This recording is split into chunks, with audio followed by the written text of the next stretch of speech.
하나님은 영이시니 예배하는 자가 영과 진리로 예배할지니라. 하나님께서 우리를 위하여서 귀한 시간, 귀한 자리 우리를 위해서 마련해 주셨습니다. 이 귀한 부흥의 자리, 한 주간의 삶 열심히 사시고 또 이 자리까지 나오신 모든 분들 주님의 이름으로 환영합니다. 우리 이제 부흥회니까 조금 특별하게 우리 시작함에 앞서서 우리 앞뒤 양옆에 계신 우리 성도님들 서로 보시면서 가벼운 인사로 은혜 많이 받으십시오 라고 인사해 볼까요? 은혜 많이 받으십시오. 은혜 많이 받으십시오.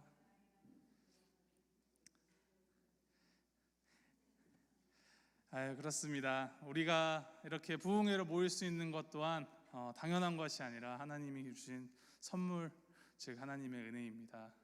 이 시간 우리를 위해서 준비해 주시는 그 은혜 우리가 마음껏 담아가고 마음껏 누리는 시간 되기를 주님의 이름으로 축복합니다. 우리 함께 기도하심으로 우리 예배 시작하도록 하겠습니다. 사랑해 주 하나님 아버지, 언제 어디서나 동일하신 그 놀라우신 은혜, 주님의 그 놀라우신 사랑에 감사드립니다. 하나님, 이 시간 놀라운 그 하나님의 은혜를 우리가 더 깊이 알고자 이 부흥회로 우리가 함께 나왔습니다. 주님께서 우리를 위해 마련해 주신 이 자리, 하나님, 이 자리 가운데에서 우리가 정말 진심과 정성을 다하여 주님 앞으로 나아가게 하시고 이 시간을 통하여서 보여주실 그 주님을 우리가 더욱더 바라보며 더욱 붙들고 나아갈 수 있도록 주님 인도하시고 붙들어 주시옵소서. 시작하는 이 시간부터 끝나는 그 시간까지 모든 것이 다 주님의 것이오니 주님 영광 받아 주시옵소서. 감사드리며 우리 주 예수 그리스도 이름으로 기도하였습니다. 아멘.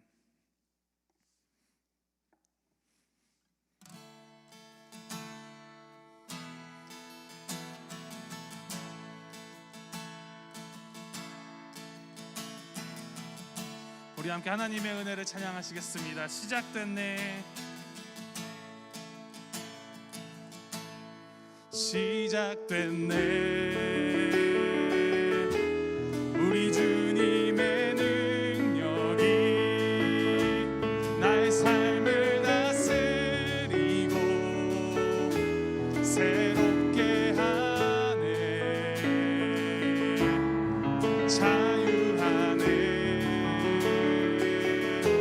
죄와 사망으로부터 나의 삶을 충만하네. 은혜로다. 은혜로다.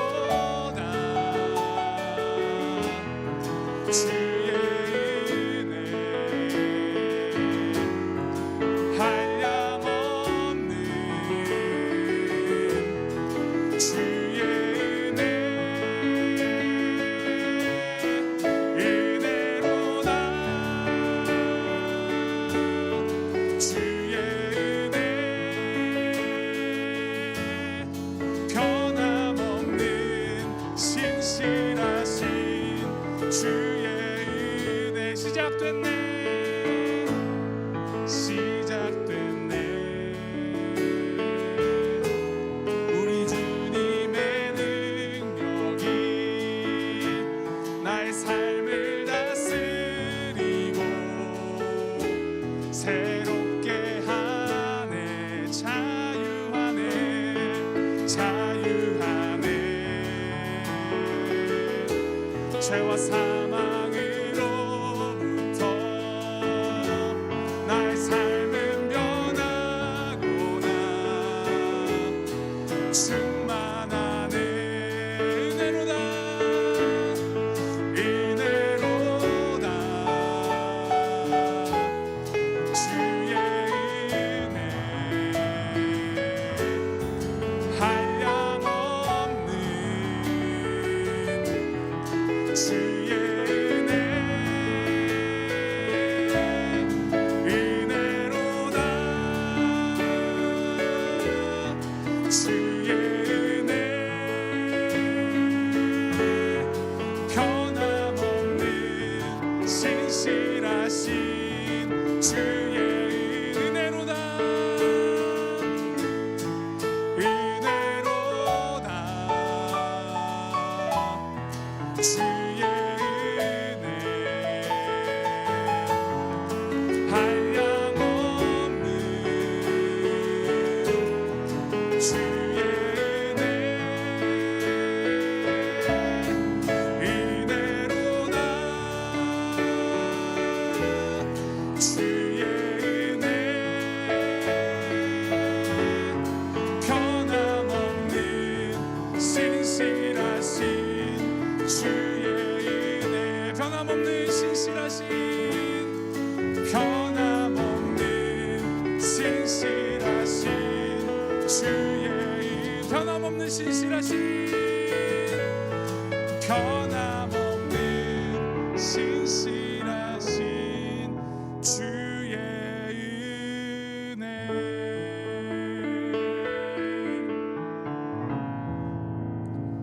우리 이 시간 계속해서 주님을 찬양하며 나아갈 때 주님, 우리 안에 주님을 향한 올바른 믿음, 참 믿음 주시옵소서. 우리 바라는 마음으로 구주 예수 의지함이 우리 함께 찬양하며 나아가겠습니다.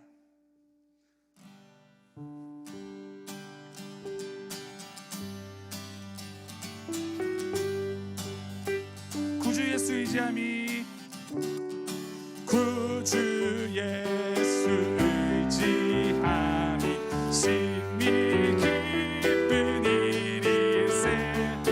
영생 허락받았으니 의심 아주 없도다. 예수 믿는 것은 받은 증거 많도다. 예수 귀한 예수 믿음 더욱 주소서. 구주 예수 의지함이 심히 기쁜 일일세. 주를 믿는 나의 마음 그의 위에 적시네. 예수 믿는 것은 받은 증거 많도다. 예수 귀한 예수 믿음 더욱 주소. 구주 예수 의지하여 죄악 벗어버리네. 안위 받고 영생하는 주께 모두 얻었네. 예수 믿는 것은 받은 증거 많도다. 예수 귀한 예수 믿음 더욱 주소. 구주 예수 의지하여 구원함을 얻었네. 영원 무궁지나도록.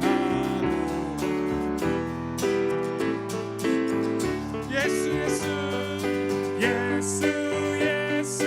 믿는 것은 받은 증거 많도다. 예수 귀한 예수 믿음 더욱. 예수 믿는 것은 받은 증거 많도다. 예수 귀한 예수 믿음 더욱 주소서. 예수 믿는 것은 받은 증거 많도다. 예수 귀한 예수 믿음 더욱 주소서.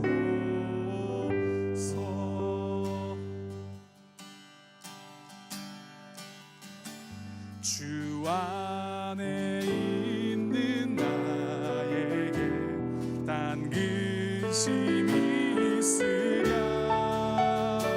십자가 밑에 나가 내 짐을 풀었네. 주님을 찬송하면서 할렐루야 할렐루야. 내 앞길 멀고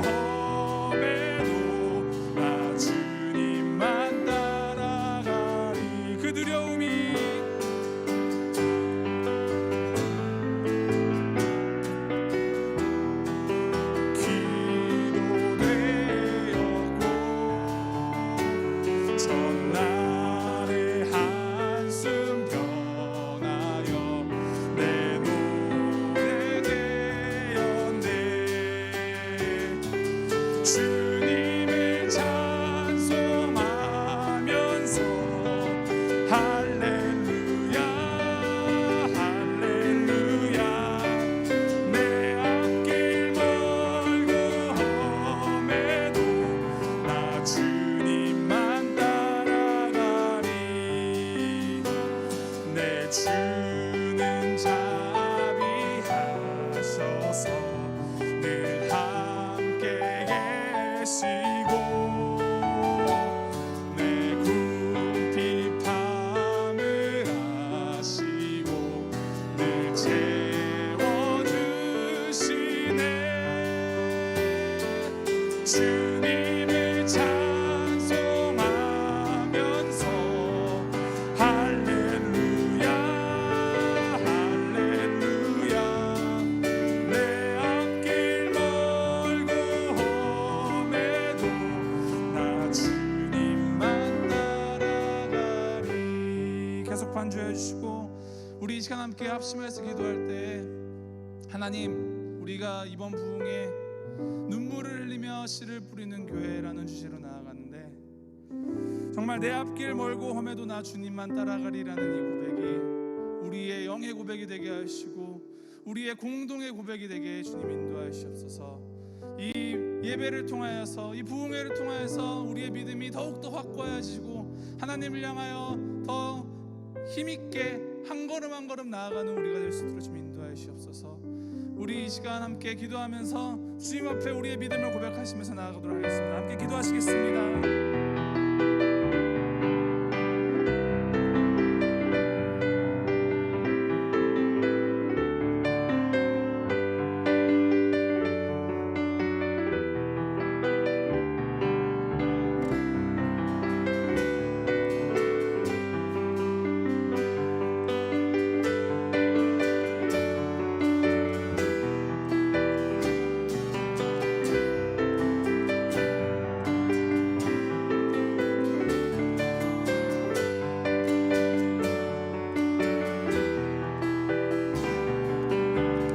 기도하시는 마음으로 함께 4절 찬양합니다. 내 주와 맺은 언약은 내 주와 맺은 언약은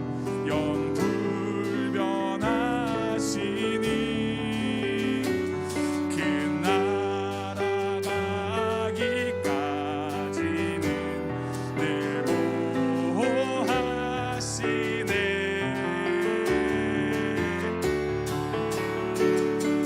주님을 찬송하면서 할렐루야 할렐루야 내 앞길 멀고 험해도 나 주님만 따라가리 내 앞길 멀고 내 앞길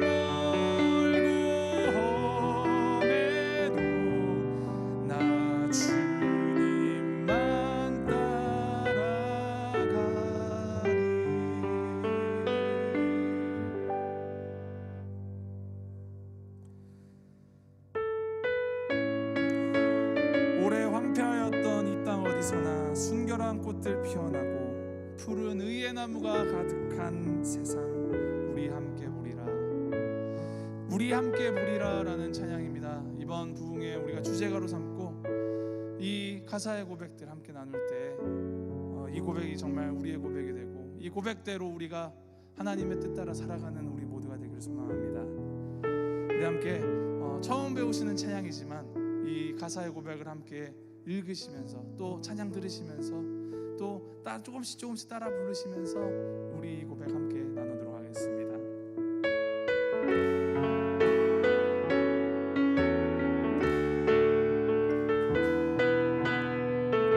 우리 오늘 눈물로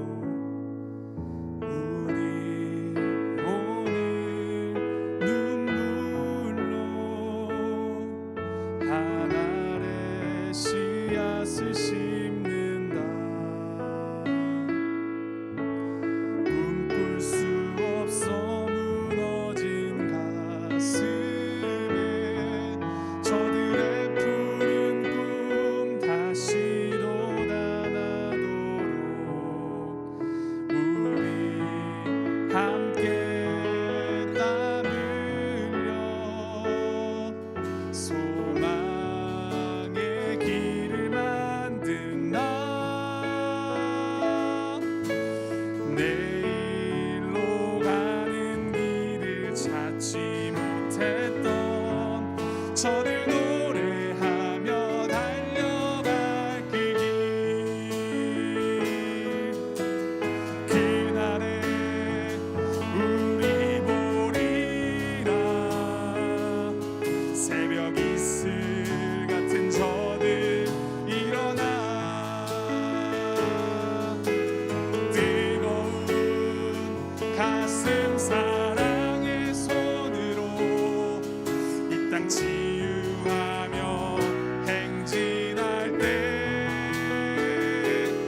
씨를 심는다.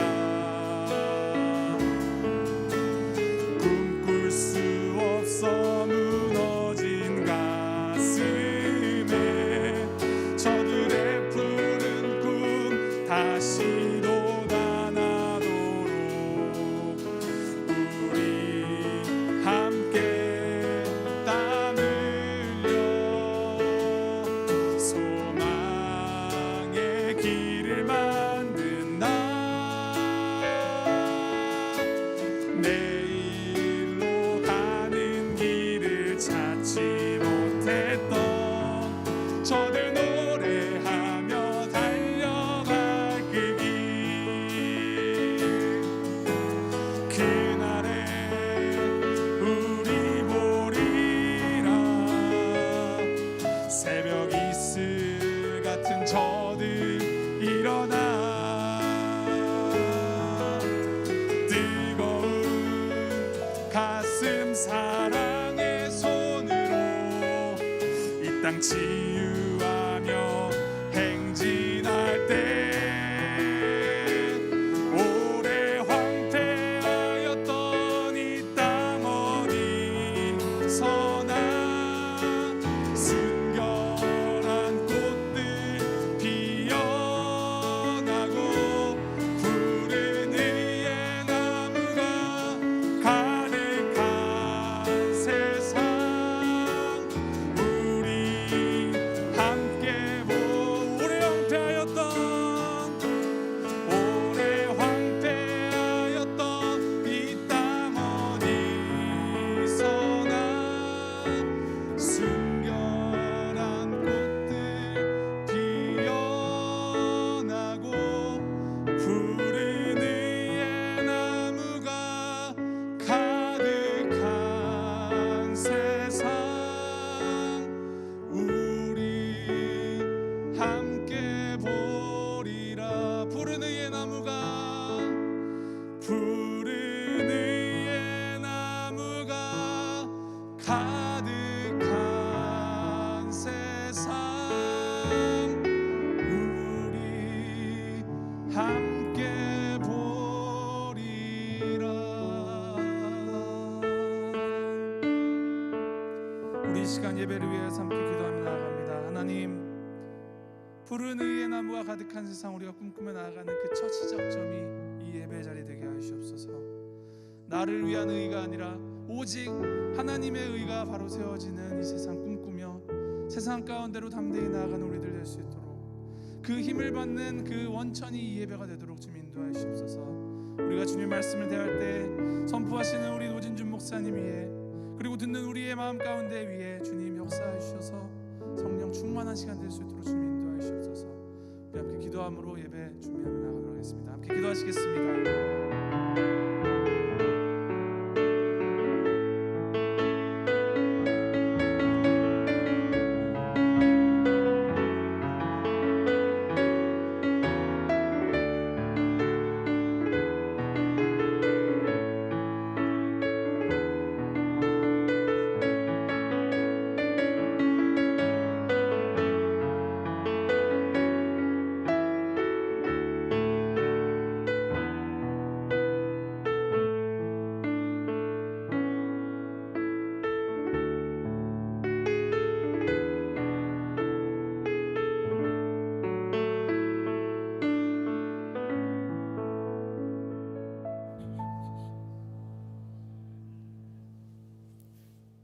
눈물을 흘리며 씨 뿌리는 자는 기쁨으로 거두리로다. 울며 씨를 뿌리러 나가는 자는 반드시 기쁨으로 그 곡식단을 가지고 돌아오리라. 하나님 감사합니다. 저에게 귀한 부흥회를 허락하시어서 귀한 목사님과 함께 하나님의 말씀을 나눌 수 있게 하시니 감사합니다. 눈물로 씨를 뿌리는 저희가 될 수 있게 하시고 내일을 바라보는 교회가 될 수 있게 해주셨기를 간절히 바라고 원하며 예수 그리스도의 이름으로 기도드리옵나이다. 아멘. 우리 함께 정말 소망하는 마음으로 찬송가 183장 찬송 부릅니다. 빈들의 마른 불같이.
다급한 내 심령 위에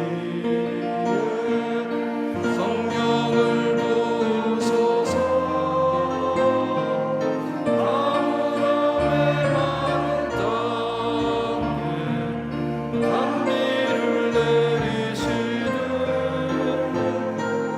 성령의 단비를 부어 새 생명 주옵소서. 잠시 시원하게 하며 어길 수 있사오랴. 오늘의 흡족함을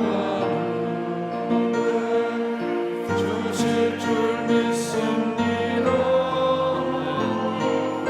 아무람의 마른 땅에 단비를 내리시듯 성령의 단비를 부어 새 생명 주옵소서. 아멘.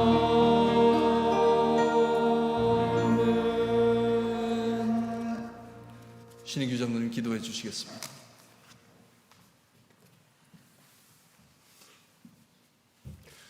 기도하겠습니다. 전능하신 하나님, 어렵고 힘들고 지치고 고날 때마다 우리에게 힘을 주시는 아버지 하나님, 참으로 우리는 긴 세월 동안 어려움을 겪었습니다. 갈급한 심령으로 아버지께 매달리며 어려움을 이겨냈습니다. 이제 우리에게 더 큰 은혜와 힘을 주시고자 이렇게 천국잔치를 열어주시니 참으로 감사를 드립니다. 아버지 하나님, 우리가 마음이 하나가 되어서 이 시간 아버지께 영광을 드릴 수 있게 하시고 하나님께서 주시는 귀한 은혜, 차고 넘치는 충만한 은혜가 이 시간 우리에게 임하기를 간절히 원하옵고 바랍니다. 아버지 주님, 세상 어디를 둘러봐도 우리가 의지할 곳이 없습니다. 생각지도 못한 작은 바이러스 하나가 우리를 휘몰아치고 갈 때 수많은 사람이 죽었고 또한 격리되었으며 특별히 아버지 전에 모이지도 못했습니다. 참으로 주님 오실 그날이 가까워지면서 세상은 점점 더 험해지고 있습니다. 이 험한 세상 우리가 살아갈 것은 오직 주님의 말씀과 주님의 힘밖에는 우리가 의지할 것이 없습니다. 도와주시옵소서. 우리를 버려두지 마시옵시고 주님의 장중에 붙들어 주시고 눈동자같이 지켜주시옵소서. 유월절 어린 양의 피가 문설주에 말려 그들을 구했듯이 예수 그리스도의 이름이 우리를 구원할 수 있도록 도와주시옵소서. 참으로 고단하고 공고한 세상이지만은 우리는 주님의 말씀을 전해야 될 사명이 있습니다. 아버지 주님, 우리에게 힘을 주셔서 비록 그 복음의 씨앗이 언제 결실을 맺을지 모르지만은 우리는 애통하는 마음으로 이 세상 주님의 말씀밖에는 살 것이 없는데 주님을 모르고 사는 사람들이 너무나도 많사오니 그들에게 말씀을 전할 수 있는 힘을 주시옵소서. 초대교회 성령의 역사하여서 그들이 목숨을 내놓고 말씀을 전했듯이 우리도 목숨 내놓고 주님의 말씀을 전할 수 있는 그러한 힘과 능력과 은혜를 베풀어 주시옵소서. 아버지 하나님, 이제 귀한 목사님 모시고 천국잔치를 엽니다. 그 여는 첫 시간 첫날입니다. 아버지 하나님, 이 기간을 통하여서 우리에게 쌓여진 모든 문제들이 해결받을 수 있도록 도와주시옵소서.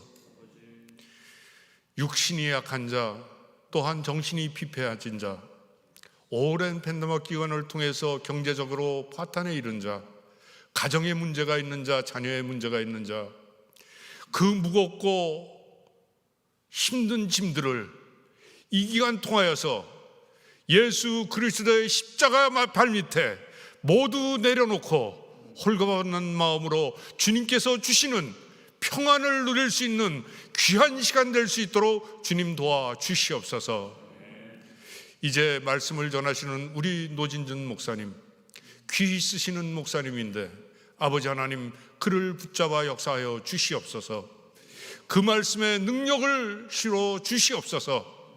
그 말씀이 우리 마음밭에 떨어질 때 30배, 60배, 100배 큰 결실을 맺을 수 있도록 도와주시옵시고, 아버지 주님, 그것이 진정으로 우리의 머리로 지혜를 얻는 것이 아니라 마음으로 감동을 얻을 수 있는 그러한 말씀들이 될 수 있도록 도와주시옵소서. 이제 아버지 하나님, 우리 교회 할 일이 많은데 이번 성회를 통해서 힘을 받아서 성령에 공급하는 그 힘으로 열심을 다해서 우리 교회와 또한 성도들과 우리 가정이 되살아날 수 있는 부흥의 역사가 일어날 수 있도록 도와주시옵소서. 이제 오늘 첫 시간입니다. 부흥에 마치는 그 시간까지 주님 홀로 영광받아 주시옵시고, 충만하신 은혜가 넘치도록 함께하여 주옵소서. 모든 말씀 비올 때마다 예수 그리스도의 이름으로 감사하며 기도드리옵나이다.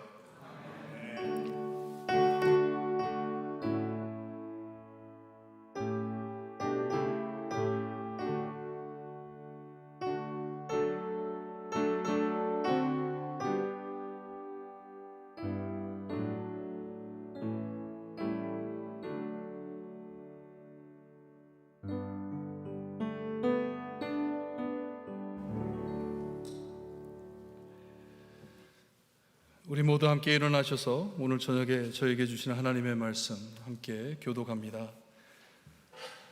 느헤미야서 8장 1절에서 6절 말씀 우리 한 절씩 교독합니다.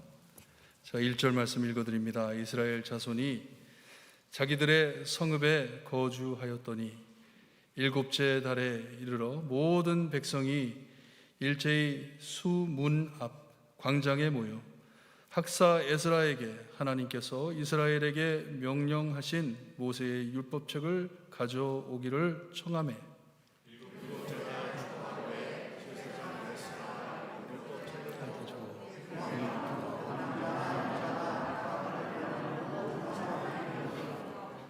수문 앞 광장에서 새벽부터 정오까지 남자나 여자나 알아들을 만한 모든 사람 앞에서 읽음에 뭇 백성이 그 율법책에 귀를 기울였는데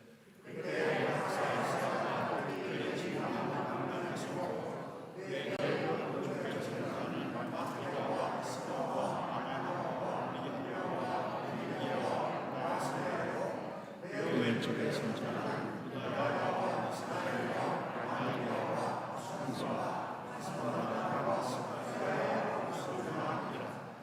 에스라가 모든 백성 위에 서서 그들 목전에 책을 펴니 책을 펼 때에 모든 백성이 일어서니라. 모든 백성이 손을 들고 아멘 아멘 하고 응답하고 몸을 굽혀 얼굴을 땅에 대고 여호와께 경배하니라. 아멘. 앉아주시고 오늘 저녁서부터 저에게 하나님의 말씀을 나누실 노진준 목사님은 아마 여기 볼트모어에 오래 사신 분들은 너무나도 잘 아실 거예요. 저보다 더 잘 아실 것 같아요. 우리 교회 역사상 형제 목사님이 우리 교회에 오셔가지고 부흥회 한 적은 아마 없었을 것이에요. 몇 년 전 우리 목사님 동생 되시는 노진상 목사님 오셔서 말씀 전해주셨고, 형님 되시는 노진준 목사님 이곳에 오셔서 말씀 전하게 돼서 너무 감사해요. 작년에 우리가 스케줄을 잡고 9월에 저희가 부흥회를 하려고 다 준비를 해놓고 티켓까지 끊었습니다. 비행기 티켓까지 다 끊어가지고 준비를 했는데 코로나 때문에 못 오시고 올해에도 할 수 있을까 고민했는데 날짜가 맞아서 목사님께서 오시겠다 했어서 오셨습니다. 너무 반갑고 너무 고맙고, 저에게는 목사님이 볼토몰의 선배님이시고 여기에 더 오래전에 사셨고 저희 신학교에 한참 선배십니다. 선배시고 목회도 선배이시고 정말 형님처럼 우리로 보는 귀한 목사님이신데, 여러분들이 잘 아시듯이 여기 주변에 있는 갈보리 교회에 개척하신 목사님이시고 2009년도에 LA 한길교회 담임 목사님으로 가셨다가 이제 은퇴하시고 텍사스 포트워드 댈러스 있는 쪽에 거기에 거주하고 계십니다. 먼 곳에서 오셨어요.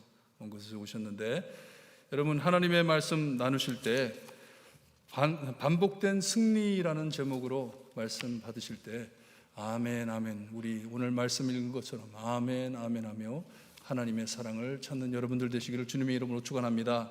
우리 목사님 나오실 때 할렐루야 하며 한번 우리가 인사할까요? 할렐루야. 반갑습니다, 여러분. 한번 꼭 여러분들 뵙고 싶은 마음도 간절했는데 우리 볼티모어 교회는 저에게는 또 특별한 교회이기도 하고 이렇게 여러분들 뵐 수 있고 또 제가 아는 분들도 몇 분 계신 것 같고 그래서 참 반갑기도 하고 또 감회가 새롭기도 합니다. 말씀 안에서 좋은 교제가 있기를 바랍니다. 잠깐 기도하도록 할게요. 사랑하는 나의 아버지 하나님, 정말 새로운 감회를 가지고 오늘도 제가 사랑하는 성도님들 앞에 섰습니다. 세월이 지나서 여러 가지 많은 일들을 경험하고 또 많은 일들이 있었겠지만 그러나 한결같은 마음으로 여호와 하나님을 사랑하며 주님의 몸된 교회를 사랑하여 교회를 지키고 믿음을 지킨 이곳에 계신 분들을 뵈며 진심으로 감사합니다.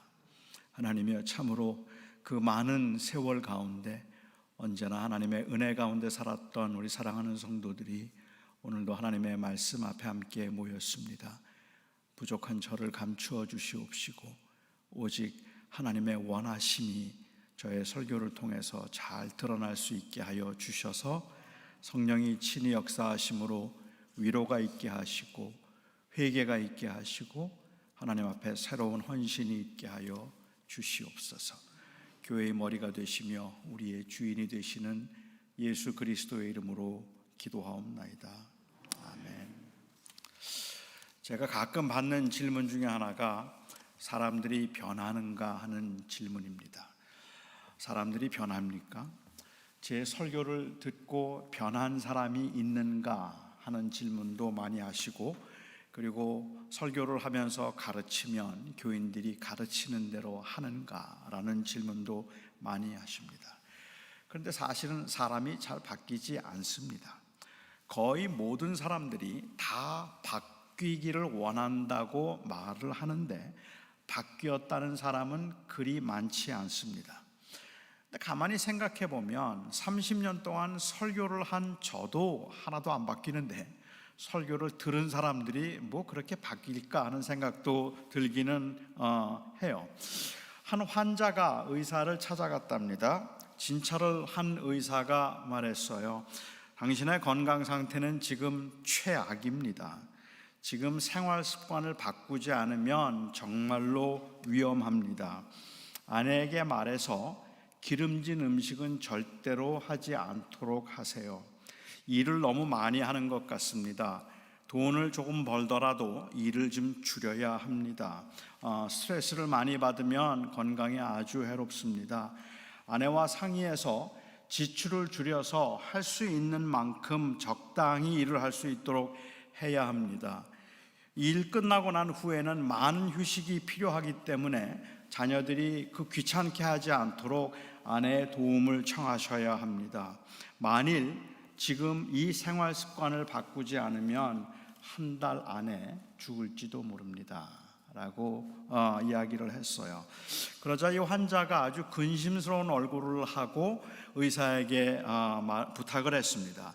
제 상태가 정말 그렇게 안 좋다면 지금 하신 말씀을 제 아내에게 전화해서 혹 말씀해 주실 수 있겠습니까?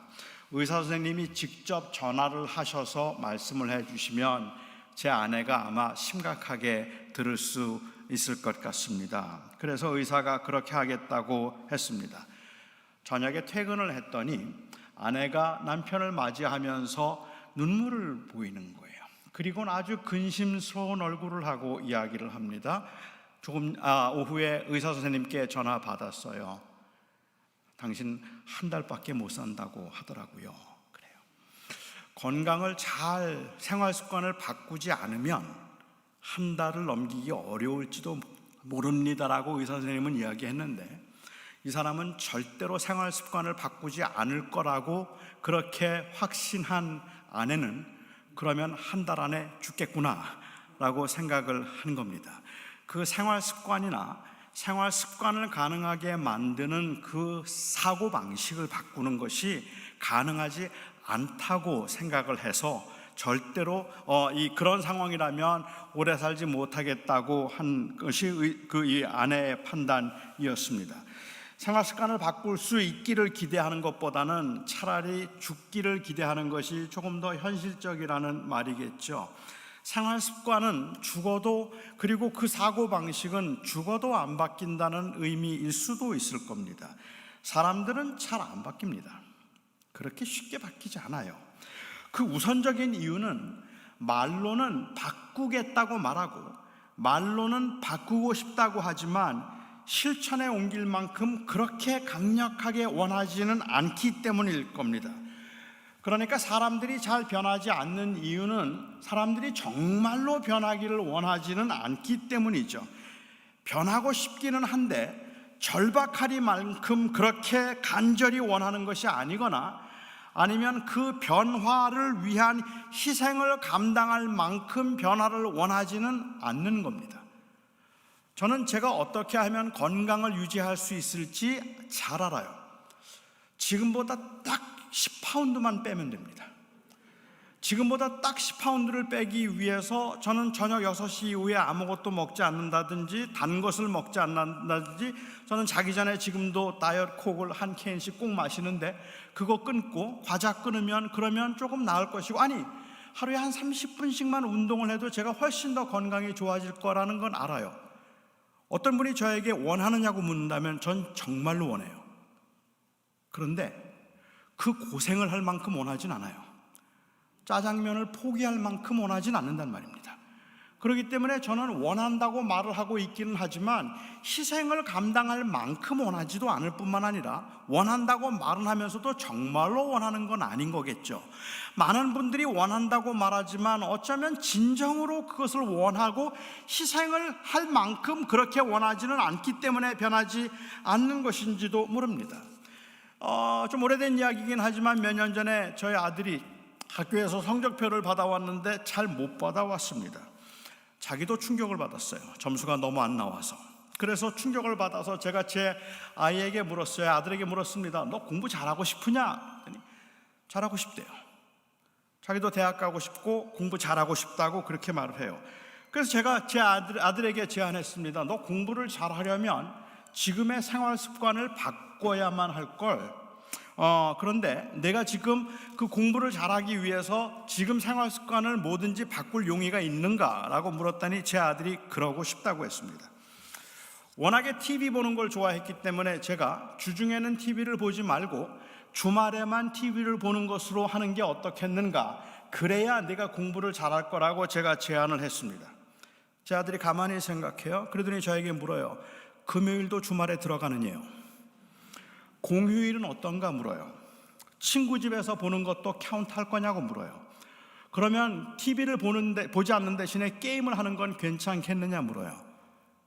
그때 저는 제 아들이 공부를 잘하긴 좀 어렵겠구나 하는 생각을 했습니다. 그 마음속에 여전히 자기가 원하는 게 있어서 그것을 포기할 만큼 공부를 잘하기를 원하지는 않는 거죠. 사람들은 죄가 싫어져야 죄를 짓지 않는데, 그런데 죄를 즐기면서 좋아하는 사람에게 야단을 쳐서 죄를 절제하게 하는 일은 언제나 한계가 있습니다.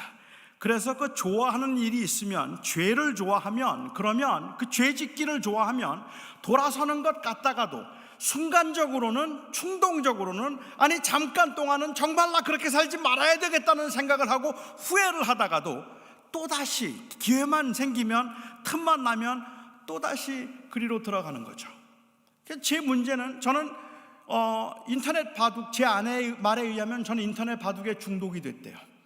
저는 바둑을 굉장히 좋아합니다.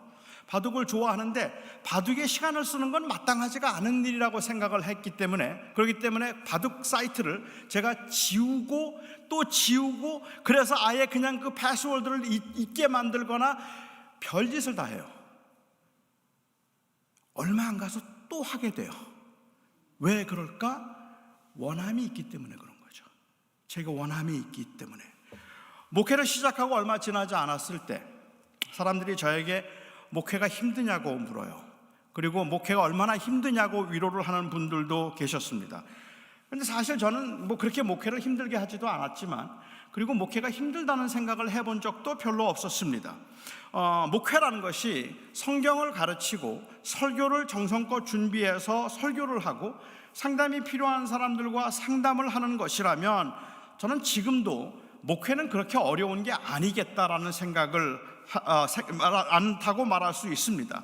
잘하느냐 못하느냐는 건 별개로, 그냥 지금 제가 혼자 제가 하는 일을 열심히 하면 되는 것이기 때문에 그렇습니다. 그런데 목회를 하면 할수록 목회가 정말로 힘들구나 하는 생각을 하게 됩니다. 단순히 일이 더 많아져서 힘든 게 아닙니다.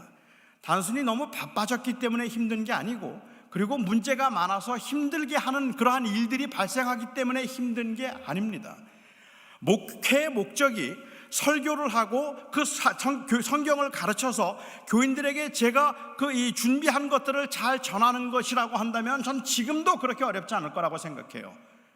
그런데 목회의 목적이 변화라면, 사람들이 정말로 변하도록 하는 것이, 그것이 궁극적으로 우리가 추구해야 되는 것이라고 한다면, 변화에 대한 간절함도 별로 없고 현재의 상태에 그냥 안주하려고 하는 사람들의 마음의 동기를 부여해서 변하도록 한다는 건 거의 가능한 일 같지가 않기 때문에 그렇단 말입니다.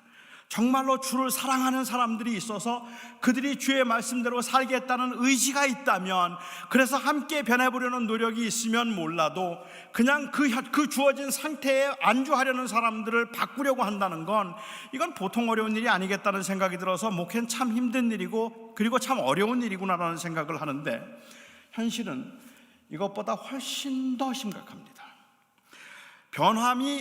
변하기를 원하는 그 원함이 있다고 할지라도 그것을 가능케 할 능력이 사람에게는 없기 때문에 그렇습니다. 집회를 하거나 아니면은 수련회를 하게 되면 은혜 받아요. 은혜 받을 때 너무 좋아요. 그래서 그 열정이 생겨요. 그런데 여러분 아십니까? 열정은 언제나 자기의 능력을 과대평가하게 만듭니다. 다 할 수 있을 것 같아요.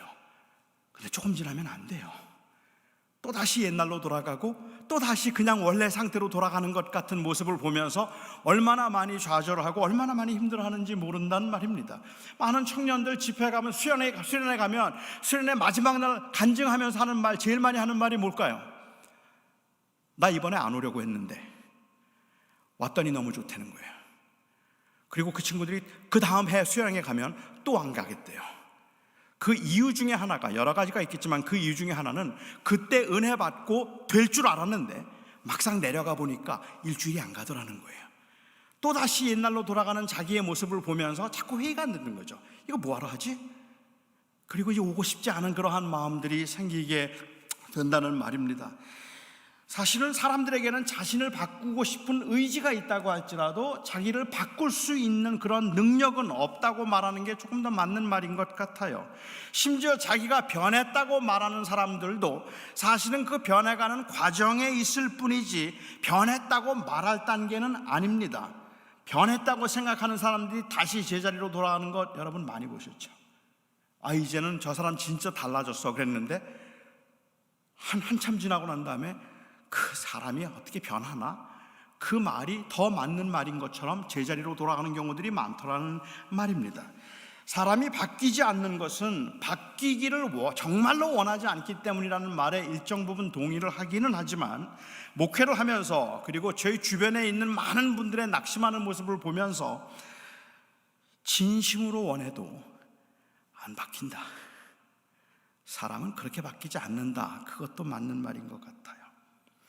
진짜로 원하지 않기 때문에 안 바뀌는 거 아닙니까? 라고 말한다면 그럴 수도 있겠지만, 저는 은혜를 받았다고 해서 사람이 그렇게 바뀌는 건 아니라고 생각을 합니다. 그 이유는 아무리 은혜를 받아도 인간의 죄성은 남아 있습니다.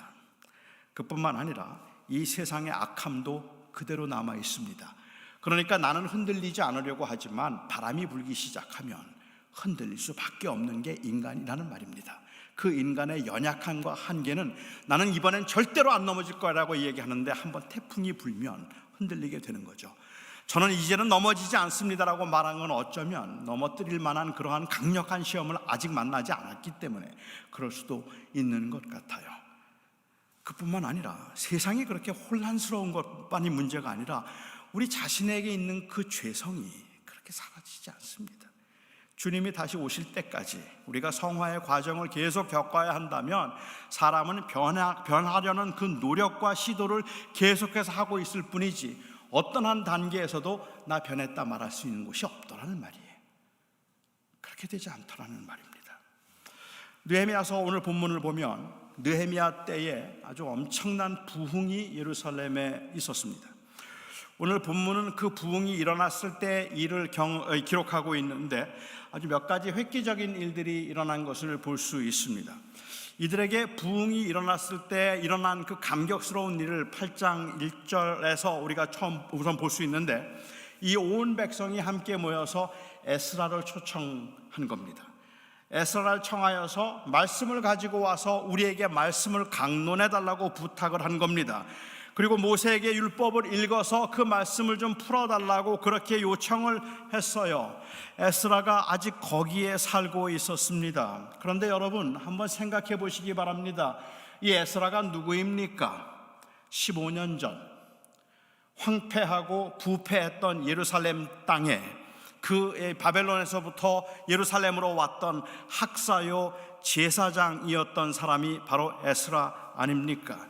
그때 에스라가 와서 그 예루살렘에 있던 사람들을 모아놓고 하나님의 말씀과 율법을 강론했을 때 그 백성들이 얼마나 울었던지, 그 백성들이 얼마나 하나님 앞에 회개하면서 통곡을 하고 애통을 했든지, 자기들의 잘못을 깨닫고 그리고 얼마나 가슴 아파했던지, 정말로 하나님 앞에서 자기들이 범죄하고 처음 예루살렘에 돌아올 때는 그런 마음을 가지고 돌아온 것이 아니었는데, 그 긴 세월 동안 20년 동안의 고난과 고통 가운데서 하나님에 대한 하나님의 그 은혜에 대한 갈망함은 다 잊어버리고 메말라버리고, 그리고 또한 세상에 빠진 것 같은 그러한 모습으로 살아가고 있는 자기의 모습을, 율법을 가지고 지적할 때 그들이 얼마나 통곡을 하며 울었던지 정말로 가슴을 치며 울었어요. 그리고 그때 울며 회개했던 사람들 중에 15년이 지난 지금 그 자리에 있던 사람들도 있었을 겁니다. 그렇게 하나님 앞에 회개하고 이제는 정말로 바르게 살겠다고 그렇게 다짐을 했는데, 언제부턴지 그들은 그 은혜를 잊고 살았습니다. 눈앞에 놓인 그 시련과 유혹을 감당할 수 없었고, 그리고 해마다 오는 그 기근과 가난 때문에 견디기가 어려웠습니다. 자신의 마음속에 여전히 남아있는 그 욕심을 버릴 수가 없어서 그들은 하나님과의 언약을 잊어버린 채 그냥 쓰러져 있었던 것입니다. 처음에 가졌던 그 죄책감도 시간이 지나면서 점점 더 무뎌져 가고, 영적인 일에는 점점 관심을 잃어버리게 되었습니다. 모세의 율법 강론을 들으며 가슴을 치고 회개했던, 울던 그 백성이 마음의 뜨거움이 식어지기 시작하니까 하나 둘 세상을 향해 나가고 옛날의 구습을 따라 살기 시작해서, 수만의 사람이 모였던 곳에 수천이 모이고, 수천이 모였던 곳에 수백이 모이고, 아마 이때쯤이면 그저 몇 명의 사람들만 여호와의 말씀을 붙들고 명맥을 유지하고 있었을 뿐일 겁니다. 잘은 모르겠지만 부흥의 열기라는 게 원래 그렇게 오래 가는 것이 아니라서 하나님이 일시적인 열정보다는 그 지속적인 신실함을 더 기뻐하실 것임을 에스라가 알았더라면 아마 에스라는 그 당시에 어디에선가 또 하나님의 말씀을 그냥 성실하게 가르치고 있었을런지도 모르겠어요. 저희가 생각할 때는 그랬을 것 같아요. 그리고 10여 년이 지난 오늘 그 백성이 다시 에스라를 찾은 겁니다. 그 성 어디에선가 살고 있었지만 까맣게 잊어버렸던 에스라를 기억해내고 그를 다시 찾는 겁니다. 에스라가 만일 하나님의 심정을 느끼고 있었다면, 그리고 하나님의 원하심을 알고 있었다면 떠날 때는 언제고 이제 와서 무슨 하나님을 찾느냐고 에스라 그렇게 말하지 않았을 겁니다. 지금 하나님께 돌아온다고 말하지만 저거 얼마나 갈까? 또 넘어질걸? 아마 그렇게 말하지 않았을 겁니다. 부흥이란 것은 워낙에 반복적인 것이기 때문에 그의 열정, 그리고 또한 그의 열정은 그 백성들의 신실함에 기인하는 것이 아니라 하나님의 신실함에 기인하는 것이기 때문에 낙심할 수 없었다는 말입니다. 목사가 교인들의 열심에 만약에 그 신실함에 의지한다면, 그렇다면 넘어지는 일들이 생기지 않겠습니까? 교회가 부흥하지 않으면 넘어지지 않겠습니까? 원하는 대로 교회가 성장하지 않거나 원하는 대로 되지 않으면 낙심할 수밖에 없는 것 아니겠습니까? 하지만 그 일을 지속적으로 감당할 수 있는 것은 사람들의 신실함을 의지할 때가 아니라 하나님의 약속의 신실함을 믿을 때라는 말입니다. 사람들이 흔들리더라도 하나님은 흔들리지 않을 것이다. 비록 교회가 약해지는 것 같다 할지라도 하나님이 결코 이 교회를 버리지 않을 것이라는 하나님의 약속의 신실함을 믿는 사람들이 그 자리를 지킨다는 말입니다. 사람의 신실함을 믿으면 흔들리죠. 낙심이 되잖아요. 안 되는 걸. 에스라가 그 자리에서 계속 있었다면 15년 전에 내가 그렇게 울고 회개하더니 뭐 하나도 안 달라졌는데 지금 울고 회개한다고 뭐가 달라질까? 그렇게 말하지 않았을 거란 말입니다. 그냥 그 하나님께서 다시 역사하심에 감사해서 그는 기쁜 마음으로 왔을 것 같아요. 감동이었을 겁니다. 특별히 그들이 에스라를 찾았다는 것이 중요합니다. 이것은 그냥 15년 전에 센티멘탈한 그러한 그 상태로 돌아가서 일종의 센티멘탈리즘에 의해서 옛날의 그 감성을 다시 한번 회복해보자는 이야기를 하고 있는 게 아닙니다. 말씀으로 돌아가고 싶다는 말입니다. 하나님의 말씀으로 돌아가고 싶다는 말이죠. 그들은 에스라 때에 회개했던 그 사람들이지만 다시 하나님의 말씀 앞에 진심으로 회개하기를 원했습니다. 10장을 가서 보면 그들이 회개하고 여호와께로 돌아오는 것이 얼마나 진지한 일인가 하는 것을 보여주는 한 장면이 나옵니다. 성벽을 다 쌓고 난 다음에 그 다음에 하나님과 언약을 맺는 장면인데 느헤미야가 앞에 나오고 그리고 그 장로들이 나오고 또 지도자들이 한 사람씩 나옵니다. 그리고는 그 앞에다가 서약을 해요. 내가 다시는 이 백성을 하나님으로부터 떠나도록 하지 않을 것이며 내가 영원히 여호와를 섬기며 이 성에서 오직 하나님만을 섬기겠습니다 라고 그 앞에 서약을 하는 겁니다. 이스라엘 백성들 그동안 보았잖아요. 그 당시에 종교의 지도자들이 얼마나 부패해 있었는지, 얼마나 형식적이고 얼마나 자기의 이익만을 취하려고 했던 사람들이고 그냥 단순히 율법적인 것들에 말을 하지만 하나도 그 말씀대로 지키며 살지 않았던 사람들 보았잖아요. 그런데 그 백성들이 그 지도자들이 모든 사람들 앞에서 나와서 다시 서약을 하는 거예요. 나 하나님께 돌아갑니다. 이제는 다시 하나님 떠나지 않겠습니다. 아마 그 모습을 보기만 해도 백성들은 감격했을 것 같아요. 그리고 거기에 아주 재미있는 표현이 하나 나옵니다. 그 백성들이 이 지도자들은 서약을 하고 그리고 그 백성들은 하나님 앞에 저주로 맹세했다. 저주로 맹세했다는 말이 무슨 말일까요? 어떻게 하는 게 저주로 맹세하는 겁니까? 여러분 정말로 변하기 원하신다면 이렇게 기도하실 수 있겠습니까? 주님, 제가 이제부터는 정직하고 진실하게 살겠습니다. 제가 만일 남의 물건에 손을 대거나 거짓을 말한다면 제 몸에 육체의 가시를 두셔서 남은 생애를 불구자가 되게 하소서. 여러분 그렇게 기도하실 수 있겠습니까? 하나님, 이제 제가 절대로 주님을 떠나지 않겠습니다. 제가 만일 주님을 떠나거나 아니면 하나님의 말씀을 경홀히 여기는 경우가 있다면 주께서 우리의 자녀들을 치시사 그들이 직업을 갖지 못하게 하시고 그들이 병들게 하소서. 여러분 그렇게 기도하실 수 있겠습니까? 혹 제가 주일에 예배를 빠지거나 아니면 경건 시간을 놓치는 일이 있다면 우리 아이들 성적이 나오지 않게 하시고, 그리고 제가 만일 새벽 기도를 나가지 않는다면 제 아내가 저보다 더 오래 살아서 나보다 멋있는 남자와 재혼하게 하소서. 어휴, 생각만 해도 끔찍하잖아요. 그런 기도 여러분 하실 수 있겠습니까? 그런데 지금 이 백성이 저주로 맹세하고 있는 겁니다. 이들이 저주로 맹세하는 거예요. 우리가 다시 하나님을 떠나서 우상을 섬기면 우리에게 저주를 내리사 재앙이 임하게 하시고 우리가 열국의 종이 되게 하소서. 얼마나 무섭습니까? 아니, 얼마나 진실합니까? 그만큼 그들은 진실했습니다. 그래서 그들이 변했을까요?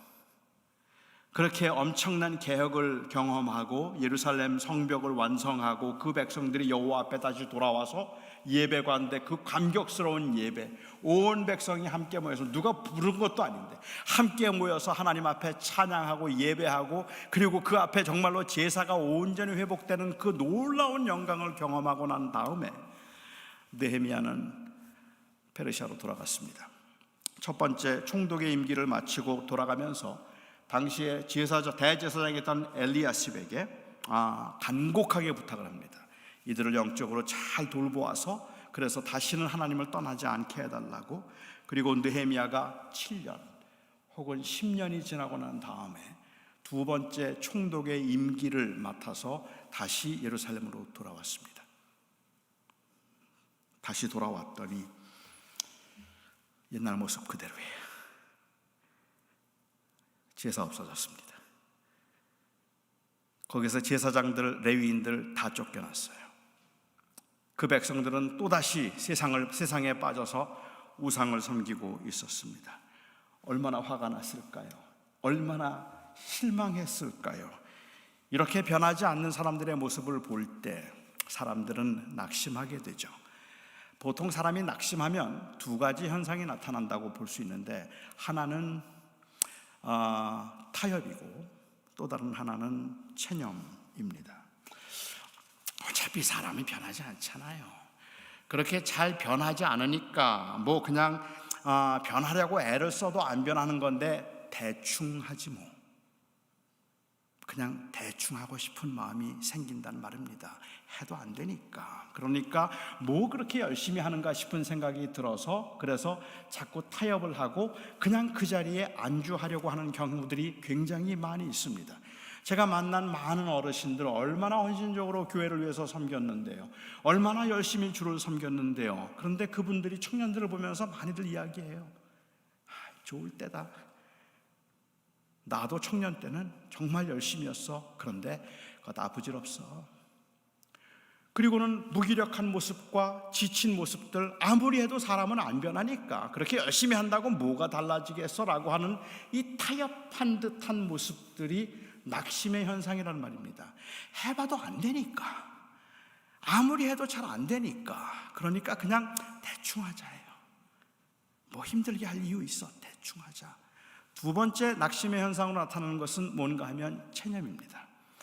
교회 개혁을 해보겠다고, 교회를 한번 건강하게 세워보겠다고 많은 젊은이들이 교회 안에 들어와서 열심히 봉사를 하고 열심히 사역하다 하지만, 그러다가 별로 변하지도 않는 모습을 보면서 어떤 사람들은 그냥 대충 하지 뭐, 그러는 사람들이 있고요. 어떤 사람들은 교회를 떠나더라고요. 사실은 한국의 상황에서는 지금 제법 많은 청년들이 교회를 포기하고 떠난 상태입니다. 그들이 떠난 이유는 안 된다는 낙심입니다. 아무리 해도 안 되니까, 그러니까 그냥 포기하자고 생각하고 교회를 떠나야 되겠다는 생각을 하게 되죠. 교회 안에도 마찬가지인 것 같아요. 교회가 조금 더 건강해지거나 아니면 교회가 조금 더 이 원하는 그 하나님이 기뻐하실 만한 모습으로 변하기 위해서 나름대로 열심히들 하는데, 그런데 이상하게 잘 안 변한다 싶을 때 어떤 사람들은 그냥 이제 몰라, 대충 그냥 나는 교회만 나오면 돼 라고 생각하는 사람이 생기고, 그렇지 않은 사람들은 난 이런 교회 안 다닌다고 떠나죠. 그것이 일반적으로 볼 수 있는 낙심의 현상입니다. 전혀 변하지 않은 모습을 보고 다시 옛날로 돌아간 모습을 보고 느헤미야는 어땠을까요? 어떤 반응을 보였을까요? 느헤미야는 타협하지도 않았고 포기하지도 않았습니다. 제가 느헤미야를 보면서 느헤미야에게 고맙게 여겨지는 모습은 느헤미야가 또 화를 내고 있는 모습입니다. 그 당시 암몬 사람이었던 도비아라고 하는 사람이 있었어요. 느헤미야가 처음 총독할 때 굉장히 괴롭혔던 사람입니다. 그런데 돌아와 봤더니 그 사람이 성전의 그 재정을 맡았어요. 그리고는 그 성전의 재정을 맡고 제사장들과 레위인들에게 사례를 주지 않았기 때문에 그들은 다 떠나갔고 자기 혼자 독식하고 있으면서 그 대제사장과 야합을 해서, 그래서 거기에서 그냥 많은 것들을 혼자 누리고 있는 그 모습을 보면서 느헤미야가 그 성전 안에 있던 그 방에 들어가서 거기에 있는 세간들을 밖으로 집어 던지고 있는 모습이에요. 그것을 밖으로 집어 던지고 있는 모습을 보는데 저는 왜 이렇게 고마운지 모르겠단 말이에요. 그래, 포기하면 안 되지. 그럴 때는 당연히 화를 내야지. 몰라, 대충 그냥 알아서 가는 거지, 이렇게 말하면 안 되는 거지. 그 도비아의 세간을 다 방 밖으로 던져냈습니다. 그리고 이 안식일을 다시 세워서 제사를 회복하고 이방인들과의 혼인을 다시 금지했습니다. 이거 다 10년 전에 했던 일입니다. 이거 다 10년 전에 했던 일인데 느헤미야는 지금 이것을 또 하고 있는 겁니다. 느헤미야서의 마지막 장이라고 말할 수 있는 느헤미야서 13장, 어쩌면 구약 성경의 마지막 장이에요. 제가 볼 때는, 시간적으로 볼 때는 말라기보다 조금 더 후인데, 그 이 느헤미야 13장 마지막 장에서 느헤미야가 하고 있는 일은 그 도비아의 세간을 밖으로 내던지고 혼인을 금하고 그 백성에게 다시 개혁을 일으키는 일입니다. 성공했을까요? 우리 너무 잘 알죠. 그리고 이스라엘은 또 타락합니다. 예수님이 오셨을 때, 그때는 이미 벌써 암흑의 시대였어요. 이렇게 회개하고 이렇게 돌아왔는데 느헤미야가 그토록 수고를 하고 자기의 모든 부귀와 영화를 다 버리고 예루살렘의 총독으로 자원해서 그곳에서 2번이나 그렇게 헌신적으로 개혁을 일으켰는데 안 변했어요. 또 실패했습니다. 그들이 회개한다 할지라도 그리 큰 감동이 없습니다. 누가 열심을 내어서 열심히 하려고 하면 우리는 예언한 듯이 말할 수 있습니다. 얼마나 가나 보자. 아니에요. 이번에는 분명히 달라요. 이번에는 다를 겁니다. 이 말에 아무 무게가 없어요. 이번에는 정말 잘해서 변한 모습을 보여주고 싶은데 그 유혹 앞에서, 그리고 사람들의 그 냉담함 앞에서 그냥 속절없이 무너져 버리는 것이 우리들의 모습이기 때문에 그렇습니다. 이런 이치를 깨닫고 이런 인간의 연약함을 잘 알고 아는 사람들은 달라질 것이라고 믿고 애를 쓰고 있는 사람들이 그냥 애처롭고 부질없어 보이는데 그들의 예언은 언제나 맞습니다. 틀림없이 무너집니다. 이게 우리의 영적인 상태입니다. 울며 씨를 뿌리는 게 무슨 의미가 있습니까? 씨를 뿌린다고 그 열매들을 뿌리는 대로 그대로 결실을 거둘 수 있던가요? 우리가 도대체 무엇을 붙들어야 하는 겁니까? 도대체 이러한 상황에서 우리가 무엇을 해야 하는 겁니까? 수많은 좌절 그리고 수많은 실패에도 불구하고 우리로 하여금 포기하지 않고 다시 일어나서게 만들 수 있는 것은 이번에는 우리가 할 수 있다는 우리의 능력이 아니라 하나님은 그럼에도 우리를 버리지 않으신다는 하나님의 신실하심에 대한 믿음밖에 없습니다. 결국은 우리로 하여금 다시 일어서게 만드는 그 힘은 이번엔 할 수 있다는 그 가능성이 아니라 하나님의 은혜라는 말입니다. 은혜는 우리로 하여금 무엇을 하게 만드는 능력이 아니에요. 은혜 받는다고 하는 거 아니에요. 그런데 은혜는 우리로 하여금 하지 않을 수 없게 만드는 감동이란 말입니다. 매번 넘어지는데 또 그 자리에 있어야 하는 이유가 있다면 그것은 바로 하나님께서 신실하게 그 약속을 반드시 이루실 것이라는 약속에 대한 믿음일 뿐이에요. 이번에는 할 거야 라고 말하면 못할걸요. 청년들이 저에게 자주 물어요. 목사님, 제가 코스타 유학생 수련회에서 이제 거기 자주 나가니까, 목사님, 코스타 가면 변해요? 그래요. 변해요? 안 변해요. 코스타 가서 은혜 받으면 변해요? 제가 그들에게 말합니다. 안 변할걸? 그런데 뭐하러 해요? 그래요. 그리고 그들에게 제가 하는 말, 늘 해주는 말 있습니다. 그런데 하지 않을 수 있을까? 우리가 하지 않을 수 있을까? 이번 부흥회 하면 이 교회 변할까요? 저도 변했으면 좋겠어요. 변할까요? 아마 어쩌면 이미 여러분들 중에 꽤 많은 분들은 마음을 굳게 닫고 계신 분이 있을지도 몰라요. 부흥회 한다고 뭐가 달라져? 안 달라져요. 맞아요. 안 달라져요. 그런데 은혜는 그럼에도 불구하고 하지 않을 수 없게 만드는 감동인 거예요. 기도한다고 뭐가 달라질까? 새벽마다 기도한다고 뭐가 달라지지? 안 달라져요. 별로 안 달라져서 답답해 미칠 것 같아요. 그런데 우리는 그 새벽에 그 자리를 또 찾아요. 왜? 은혜 아니면 못해요. 은혜 아니면 살 수가 없으니까. 그러니까 하나님의 은혜를 의지하고 또 그 자리를 찾을 수밖에 없게 된다는 말입니다. 주님께서 말씀하셨던 씨 뿌리는 자의 비유를 통해서 제자들을 위로하셨던 것도 저는 마찬가지 맥락이었다고 생각합니다. 어떤 씨는 길가에 떨어지고, 어떤 씨는 돌짝밭에 떨어지고, 어떤 씨는 가시밭에 떨어져요. 돌짝밭에 떨어지는, 길가에 떨어진 씨는 그냥 새가 와서 먹어버리니까 열매를 못 맺죠. 길가에 떨어진 그 씨는 그렇게 되고, 돌짝밭에 떨어진 씨는 조금 잘하는 것 같았는데, 그런데 해가 나고 환란이 오면 그냥 죽어요. 가시밭에 떨어진 그 씨들은, 그러면 그 씨가 자라는 것 같지만 그 가시의 기운 때문에, 재리의 유혹과 세상의 유혹과 돈의 유혹 때문에 또 시들어지게 되더라는 말입니다. 여러분, 이 마태복음 13장에서 주님께서 이 비유를 말씀하신 의도는 무엇인가 하면, 그러니까 길가와 돌짝밭과 가시밭과 옥토 중에 여러분의 밭은 무슨 밭입니까를 묻는 게 아닙니다. 여러분들의 밭은 지금 어떤 밭입니까? 길가입니까? 옥토입니까? 가시밭입니까? 돌짝밭입니까? 제 밭은 다 섞였어요. 돌도 있고 가시도 있고 딱딱한 것도 있고, 제 밭은 그래요. 그런데 주님께서 마태복음 13장에서 제자들에게 특별히 이 비유의 해석을 제자들에게만 하셨어요. 그런데 이 비유를 말씀하신 이유는, 그러니까 너희가 밭을 잘 기경해서 옥토 만들라는 게 아닙니다. 우리는 그런 능력이 없어요. 오히려 제자들에게 말씀하시는 것은, 반대하는 사람도 있고 넘어지는 사람도 있고, 그리고 또한 그 쓰러지는 사람도 있긴 하지만, 그럼에도 불구하고 하나님이 예비하시고 예정하신 사람들이 있어서 옥토가 되어 열매를 맺는 사람들이 있으니 너는 복음을 전하는 일에 낙심하지 말아라. 그 이야기입니다.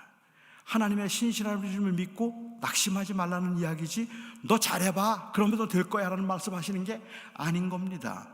우리가 오늘 다시 일어나야 되는 이유가 있다면 어디에 있을까요? 그것은 우리가 할 수 있다는 우리의 능력 때문이 아닙니다. 우리는 못해요. 하나님은 여전히 신실하시다는 그 신실하심에 대한 약속에 대한 믿음뿐입니다. 우리는 아무것도 아님에도 불구하고 하나님께서 우리를 구원하시고 우리를 건져주셔서 우리로 하여금 하나님의 자녀가 되게 하셨다는 그러한 말씀에서 비롯됐다는 말입니다. 저는 요즘에 교회들을 거의 매주 이곳저곳 교회를 다니면서 많은 교인들을 만납니다. 제가 많은 교회를 보면서 청년 교회들 몇 군데를 제외하고는 거의 대부분의 교회가 제일 많이 걱정하는 것 중에 하나가 젊은 사람이 없다는 거예요. 그리고 연세가 드신 분들은 글쎄요, 굉장히 많이 지쳐 있어요. 정말 교회를 위해서 다 희생했는데, 교회밖에 몰랐는데, 그땐 참 좋았는데, 그렇게 열심히 했는데, 그런데 점점점 교회에 젊은이들이 없고, 그리고 교회가 자꾸 이 나이가 많아지거나 고령화되어가는 현상을 보면서 많은 분들이 느끼는 그 공통된 느낌은 그냥 지침이에요. 이제 못하겠다, 너무 힘들다. 저는 우리 볼티모어 교회는 어떤지 모르겠어요. 열심을 내고 다시 뭘 해보고 싶은데 그런 의욕이 잘 생기지 않고, 의욕이 생기지 않는 이유 중에 하나는 내가 한다고 뭐가 달라지겠어? 라는 그 낙심 때문에 그렇죠. 그런데 여러분 아십니까? 내가 해서 아무것도 달라지지 않아도 하지 않을 수 없는 게 은혜입니다. 그 주님의 은혜 때문에 또 일어서야 하는 겁니다. 저는 그래서 우리가 정말로 변화를 원하거나 믿음으로 살기를 원한다면, 하나님께서 우리에게 주신 그 아들 예수 그리스도를 통하여서 우리에게 주신 이 자녀됨의 권세, 우리로 하여금 이 땅에 살고 있지만 이 세상에 속하지 않아서 영원한 하나님의 나라를 소망하며 나그네로 세상을 살아가게 만드신 그 놀라운 하나님의 은혜에 대한 확신이 우리에게는 필요하다고 생각합니다. 그런데 꽤 많은 경우에 교회는 우리가 주님의 은혜를 이야기하면서도 그 은혜는 천국 들어가기 위해서만 필요한 것이고, 이 땅에 사는 동안에는 다 우리 노력으로 한다고 생각을 하는 것 같아요. 그렇게 생각을 하기 때문에 지치고 낙심하는 거죠. 하지만 그 은혜는 오늘 이 자리에서 우리로 하여금 움직이게 만드는 힘입니다. 우리로 하여금 다시 일어서게 할 수 있게 만드는 그 동기는, 궁극적인 동기는 아무것도 아닌 나를 위해서, 아무것도 할 수 없는 나를 위해서 예수 그리스도께서 친히 십자가에 죽으심으로 나의 모든 허물과 죄를 용서하심으로 나로 하여금 다시 하나님의 자녀가 되는 권세를 허락하셨다는 이 놀라운 하나님의 전적인 은혜입니다. 이 은혜를 붙드는 사람만 일어설 수 있는 거예요. 자기를 붙드는 사람은 못 일어나는 거예요. 그렇잖아요. 안 되니까. 그렇지만 은혜를 붙들면 일어나는 거죠. 그래서 저거는 이런 우리의 상태를 제 말로 표현하자면 이렇게 한번 표현하고 싶어요. 사람이 변했으면 변해야 하는 것이 있는데, 변하고도 변해야 할 것이 변하지 않을 때는 변한 것이 변하지 않도록 변한 것을 붙들어야 변할 수 있다. 너무 어렵나요? 사람이 변했으면 변해야 하는데, 변하기 위해서는 변한 것이 변하지 않도록 변하는 것을 붙들어야 변할 수 있다. 그냥 간단하게 얘기하면 은혜 없이는 못한다, 그 말입니다. 은혜 아니면 우리가 할 수 있는 게 아닌데, 우리는 우리가 할 수 있다는 생각 때문에 은혜를 받고 난 다음에 은혜를 놓치더라고요. 그 낙심에서 안 돼, 그리고는 그냥 좌절해버리는 경우들이 허다하게 많더라는 말입니다. 저는 이 부분을 좀 설명하기 위해서 한 가지만 더 예를 들어서 말씀을 드리면, 믿음의 성숙에 관해서 좀 생각을 해보고 싶습니다. 가끔씩 교인들이 저에게 어떻게 하면 좋은 믿음을 가질 수 있는가, 어떻게 하면 성숙한 믿음을 가질 수 있는가라고 물어요. 그러면서 아무리 애를 써도 잘 안 된다고 한탄을 하십니다. 도대체 얼마나 애를 썼길래 아무리 애를 써도 안 된다고 말하는 것은 질문의 핵심을 벗어난, 그 의도를 벗어난 것이기 때문에 마땅치가 않습니다. 이런 고민을 할 만큼 해봤다는 그러한 의미에서가 아니라, 아무리 노력을 해도 노력이 결과를 보장해주지 않는다는 것, 그것으로 인한 불안함이에요. 사람들은 그 불안함을 못 견뎌하잖아요. 뭔가 내가 할 때는 결과가 나와야 되는데 그 결과가 보장되지 않는 것 같을 때 사람들은 불안해지는 거죠. 그래서 그것을 좀 확실하게 보장하기 위해서 우리는 굉장히 강해지려고 하고, 그러다 보니까 우리는 그 믿음의 성숙, 성화의 과정에서 우리의 노력에 있어서조차도 이 원죄의 그런 모습들을 보게 됩니다. 거룩하게 살려는 노력 속에도 결국은 자기가 중심이 되고 자기를 의지하려는 그 교만이 있더라는 말이죠. 사람들이 일반적으로 생각하는 성숙은 독립입니다. 그런데 이 독립에는 힘에 대한 욕구가 있습니다. 누군가를 의존하지 않고 나 스스로 내 인생을 개척해 나가고 내 문제를 해결할 수 있는 그런 상태에 이를 수 있기를 사람들은 원한다는 말이죠. 누군가에게 도움을 요청하거나 누군가를 의지해야 된다는 것은 결국은 약함을 보이는 것이라고 생각하기 때문에 그렇습니다. 저는 제가 태어나서 8개월 되었을 때 소아마비 장애인이 되었으니까 평생을 장애인으로 살았습니다. 그렇기 때문에 어릴 적부터 저는 제가 약하다는 걸 너무 잘 알고 있었어요. 하지만 저는 약함을 사람들에게 보이는 게 싫었습니다. 약의 모습을 보이는 것은 패배라고 생각했고 사람들에게 무시를 당한다고 생각했기 때문에 강해지려고 애를 썼을 뿐만 아니라 강한 모습을 보이려고 애를 써서 약한 모습을 보이기를 너무 싫어했습니다. 학교를 제가 한 20분 정도 걸어 다녔는데요. 중학교, 고등학교를 한국에서 20분 정도 걸어서 통학을 했는데 저는 큰 길로 다녔던 기억이 별로 없습니다. 제가 큰 길로 다니지 않고 골목길로 다녔던 이유는 그 길이 지름길이라서가 아니라 큰 길로 가다 보면 친구들을 만나게 되고 친구들이 그 무거운 가방 들어다 준다고 말하는 게 싫어서였습니다. 내가 가방 들어다 줄까? 제 모습이 안 돼서. 가방 들어다 줄까? 그러면 마치 저의 약함이 들킨 것 같아서 그게 너무 창피하고 너무 자존심이 상하는 거예요. 제가 가다가 넘어지면 와서 깔깔거리고 웃어줘야 저는 마음이 편해요. 바보처럼 넘어졌어? 그렇게 웃는 모습은 마치 자기들도 넘어질 수 있다는 것을 인정하는 것처럼 보이기 때문에. 그런데 자기들은 절대로 안 넘어지는 사람인 것처럼 넘어진 저를 와서 막 구축하고 일으키면서 막 어쩔 줄을 몰라 하고 괜찮아 그럴 때 제 약함이 들킨 것 같아서 저는 너무 싫었어요. 저는 언제나 내가 강해야 된다는 생각을 했습니다. 사람들에게 약함을 보이면 안 된다. 목회를 하면서도 강해야 된다고 생각을 했고, 사실은 그렇기 때문에 제가 목사가 되겠다고 고등학교 2학년 때 헌신하고, 그리고 목사가 되겠다고 기도를 하면서 4년 동안 하루도 빼놓지 않고 했던 기도가 있습니다. 제가 4년 동안 하루도 빼놓지 않고 했던 기도, 하나님 절 좀 강하게 해주세요. 이 약함 가지고는 저 목회 잘 못합니다. 이 약함으로는 제가 성공할 수가 없습니다. 절 좀 강하게 해주십시오. 그래서 저는 제가 강하게 해달라고 make me strong. 그 말이 결국은 하나님 저 다리 좀 고쳐주세요. 그 기도예요. 4년 동안 하루도 빼놓지 않고 했습니다. 그리고 4년 되는 날 여기 놀던 파크웨이하고 찰스 있는데 근처에 있는 한 미국 교회에서 신유 집회가 있었는데 그때 제가 거기에 참석했다가 그곳에서 하나님께서 저에게 깨달음을 주셨습니다.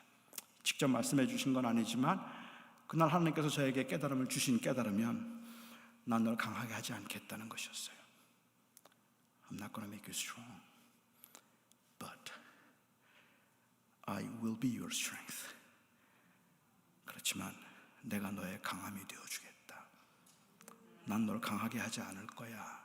하지만 내가 너의 강함이 되어줄 거야. 너 나 없이 못 살아. 그 말이었어요. 너 스스로 강해서 뭔가 잘할 수 있을 거라고 생각하지 말고 그냥 너는 나를 붙들고 살아야 한다. 넌 나 없이 못 살아. 그것이 주님께서 저에게 주신 응답이었습니다. 우리들이 기대하는 믿음의 성숙은 어쩌면 그런 것 같아요. 독립이죠. 그래서 혼자 잘 서 있는 모습이죠. 흔들리지 않는 거예요. 웬만한 유혹 안 흔들려요. 뭐 돈이 없어도 문제가 되지 않아요. 그래서 그냥 넘어지지 않고 항상 그 든든하게 서 있는 모습이 우리의 모습입니다. 뭐 돈 떨어져서 불안해하면서 파타임 직장 찾아가는 사람, 그런 믿음 없는 아내가 그냥 불쌍할 뿐이죠. 아침에 일어나서 성경 읽고 그리고 1시간 기도하는 건 언제나 즐거움이고, 몸이 천근만근인데도 선교 이야기 나면 가슴이 뛰고 화색이 도는 그런 모습, 나는 언제쯤 그런 모습을 가질 수 있을까? 그리고 우리는 신앙의 성숙함이 그 단계에 이르는 거라고 생각을 하죠. 하나님, 전 걱정 없습니다. 전 주님 한 분이면 됩니다. 제 걱정은 하지 마세요. 유혹이 온다고 제가 넘어지겠습니까? 제가 쓰러지겠습니까? 저는 그냥 아무 문제 없습니다. 저는 정말로 주님, 저는 괜찮아요. 저는 걱정 마시고 저 김 목사님 좀 도와주세요. 얼굴이 왜 저렇게 누래졌죠? 왜 저렇게 걱정이 많아 보여요? 아니 뭘 저렇게 목회를 하면서 뭘 저렇게 힘들어하고 있는지 모르겠어요. 하나님, 김 목사님 좀 도와주시고 저기 저 박 목사님 좀 도와주세요. 저요? 아시잖아요. 제 걱정하지 않아도 돼요. 전 잘합니다. 사람들은 이 상태 되기를 원하나 봐요. 그걸 성숙이라고 생각해요. 그런데 제가 믿음 생활을 하면서 제가 경험하는 저의 경험에서는 진정한 성숙은 독립이 아니라 철저한 의존입니다. 그러니까 시간이 지나면 지날수록 주님 없인 아무것도 못하겠어요. 정말로 주님 아니면 내가 할 수 있는 게 아무것도 없어요. 그래서 매일매일 주님 앞에 주님을 붙들고 하나님 절 좀 도와주세요, 절 좀 살려주세요, 하나님 절 좀 붙들어 주세요. 그 기도를 하지 않을 수 없는, 그 은혜 때문에 멈출 수는 없고 변하지는 않지만, 그럼에도 불구하고 내가 그 하나님을 붙들고 하나님 나는 너무 약합니다, 내 강함이 되어 주십시오, 나의 강함이 되시는 주님 나를 도와주시고 나를 붙들어 주세요. 그 기도를 할 수밖에 없는 거죠. 얼마나 많은 교인들이 요즘에 낙심하고 있는가. 저는 그 낙심의 이유 중에 하나가 어쩌면 바로 이 스스로 잘 설 수 있을 거라고 생각하는, 자기가 강해야 된다고 하는 그 사실과, 그리고 또한 거기에서 실패했다는 실패감이 자꾸 좌절하게 만드는 것 같아요. 우리의 현실은 우리를 좌절하게 만듭니다. 그리고 우리 자신의 모습은 우리를 좌절하게 만듭니다. 그런데 우리는 절대로 멈출 수 없습니다. 절대로 우리는 거기에서 멈출 수 없습니다. 그 이유는 이번에는 할 수 있을 거야가 아닙니다. 전 이번에 또 실패해도 또 할 겁니다. 전 하다가 또 실패해도 또 다시 일어설 겁니다. 그 이유는 은혜 때문입니다. 내가 하는 것이 아니라 하나님이 하실 것이기 때문에 그 하나님을 붙들고 가는 겁니다. 울며 씨를 뿌리는 자가 이 결실을 거두리라고 말씀하신다면, 어쩌면 우리의 모습은 울며 씨를 뿌리는 자의 모습일 텐데, 우리가 울며 씨를 뿌릴 수 있는 그 근거는 언젠가 우리가 경험하게 될 그 부흥이 아닙니다. 선하게 인도하시는 그 하나님의 신실하심에 대한 믿음 때문입니다. 하나님께서는 나의 이 모든 수고와 나의 이 모든 삶을 통하여 하나님께서 영광을 거두시며 하나님이 하나님의 일을 하실 것이라는 그 믿음 때문에 우리는 그 자리를 지키는 겁니다. 저는 오늘 제가 기도하고 바라기는 여러분들의 마음이 다시 한번 뛸 수 있기를 바랍니다. 그런데 그 뛴이 이번에는 내가 잘할 겁니다라는 그것 때문이 아니라, 주님 저 은혜 없이는 못 살겠습니다라는 그 고백 때문에, 오직 하나님의 은혜 때문에 제가 여기까지 왔습니다. 나는 비록 여전히 약하지만 주님이 나의 강함이 되어 주소서. 그 고백 때문에 우리의 마음이 다시 뛸 수 있으면 좋겠습니다. 함께 기도하는 시간을 좀 갖죠. 이 시간에 우리가 잠깐만 같이 기도하는 시간을 좀 갖고 싶습니다. 여러분들이 함께 아마 소리를 내어 기도한 지도 오래된 분도 계실지 모르겠어요. 그런데 저는 다 이해해요. 하지만 제 마음을 아프게 만드는 건, 부르짖어 기도하지도 아예 기도를 하지 못하는 이유 중에 하나가, 만일 에이 다 부질없어, 그거 다 부질없는 일이야, 혹 그런 마음 때문이라면 오늘 주의 성령께서 여러분들의 마음을 좀 만져주셨으면 좋겠습니다. 저와 여러분이 한번 하나님 앞에 다시 한번 내가 씨를 뿌리겠습니다. 내 인생에 그것이 무엇이든 간에 내가 눈물로 다시 씨를 뿌리며 하나님께 돌아가겠습니다. 내가 얼마나 변하지 않는다는 사실 때문에 낙심하기보다, 지금도 수천 번 수백 번을 쓰러졌어도 여호와 하나님 그리고 내 주 예수 그리스도는 여전히 나의 하나님이시기 때문에, 그 하나님에 대한 믿음과 그 은혜 때문에 주님, 전 주님 없이는 못 삽니다. 이 고백을 좀 회복할 수 있으면 좋겠습니다. 그래서 우리가 하나님 앞에 다시 한번 지친 여러분들의 마음을 모아서 하나님 앞에, 어떤 분들에게는 이게 회개일 수 있으면 좋겠어요. 하나님, 그동안에 제가 너무 냉랭한 가운데 그냥 다 그런 거지 뭐라는 생각이었습니다. 은혜가 메말랐습니다. 주의 은혜가 회복되게 하소서. 하나님 앞에 기도하실 수 있으면 좋겠고, 하나님 앞에 제 열심을 좀 회복할 수 있게 해주소서라고 기도할 수 있으면 좋겠습니다. 주님, 다시 씨를 뿌리는 다시 씨를 뿌리는 이 일을 하기 원합니다. 또다시 넘어질 거라도 느헤미야가 에스라를 초청하여서 에스라의 말을 들으며 그 백성이 통곡하고 하나님께 돌아왔다는 것처럼, 아무리 그래도 또 넘어진다 할지라도 느헤미야가 페르시아에서 돌아와서 다시 도비아의 세간을 방에서 집어던지며 또 부흥을 했던 것처럼, 그리고 마침내는 예수 그리스도께서 오셔서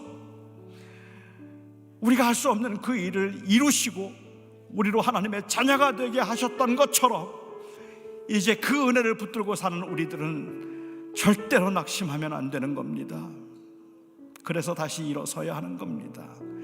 한 목소리로 우리 같이 함께 기도하며 하나님 앞에 나아가기 원합니다. 같이 기도하겠습니다. 사랑하는 나의 아버지 하나님이여, 주의 은혜 가운데 오늘도 이곳에서 하나님 사랑하는 사람들과 함께 아버지 하나님이 하나님의 말씀을 같이 묵상합니다. 아버지 하나님의 우리의 기력이 쇠하고 우리의 정신이 흐려진다 할지라도 주를 향한 우리의 마음이 흐려질 수는 없을 것이며, 아버지 하나님이 우리가 비록 옛날처럼 거동하지 못하고 옛날처럼 재력을 갖지 못하였다 하여서 주의 일을 못할 것이 아니니, 하나님이 우리 안에 주님께서 회복의 영광을 하여 주시옵시고 우리로 하여금 주의 은혜를 붙들고 다시 일어설 수 있게 하여 주시옵시며, 우리가 무엇을 잘할 수 있는가, 무엇을 얼마나 잘할 수 있는가 하는 그 능력에 의지하지 아니하고 오직 우리를 위하여 죽으신 예수 그리스도를 의지함으로 일어설 수 있게 하시며 하나님 앞에 설 수 있도록 하나님이여 도와주시옵기를 기도합니다.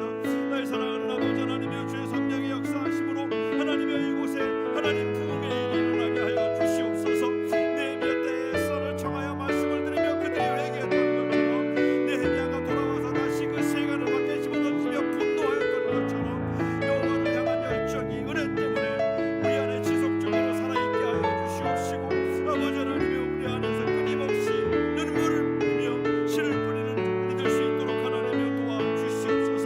주님께서 우리의 호흡을 멈추게 하실 때까지 하나님이여 우리는 주를 의지하는 일을 멈출 수가 없고, 우리가 하나님을 아버지 하나님이 우리의 주로 고백하며 살아가는 일을 멈출 수 없사오니, 오 주여 인도하시고 주께서 원하게 하여 주셔서 하나님이 하나님의 원하시는 일을 통하여 이루어지게 하여 주시옵소서.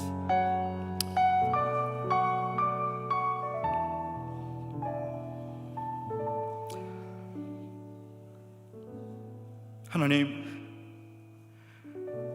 옛날처럼 그렇게 기력이 있지도 않습니다. 옛날처럼 정신이 맑은 것도 아니고 옛날처럼 재력이 있는 것도 아닙니다. 시간이 지날수록 몸은 자꾸 약해지고 점점 기력이 쇠해가서 이제 내가 뭘 할 수 있을까 생각하면 그냥 답답하여 한숨만 나올 뿐입니다. 그런데 주님, 마지막 호흡 때까지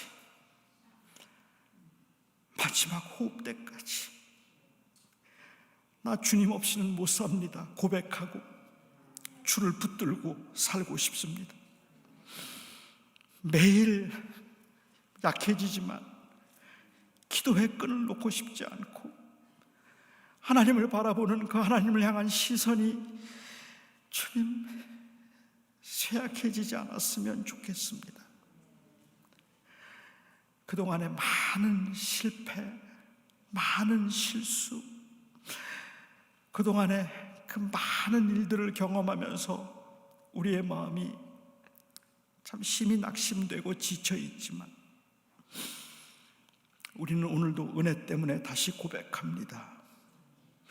주여, 우리는 은혜 때문에 삽니다. 그래서 오늘도 우리는 주 앞에 다시 한번 새로운 마음으로 주를 바라봅니다. 이곳에 함께하는 모든 주의 백성들에게 은혜를 회복시켜 주시옵소서. 예수님의 이름으로 기도하옵나이다. 아멘.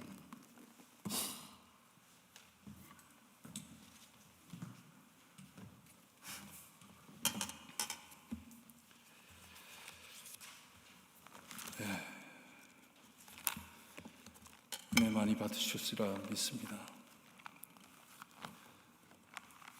정말 큰 망치로 가슴이 찍힌 것 같아요. I will be your strength.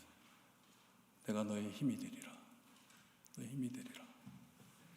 우리 잊지 마시고 늘 기도하실 때 우리 교회 할 수 있다, 할 수 있다 외치는 교회가 아니라 우리는 할 수 없다.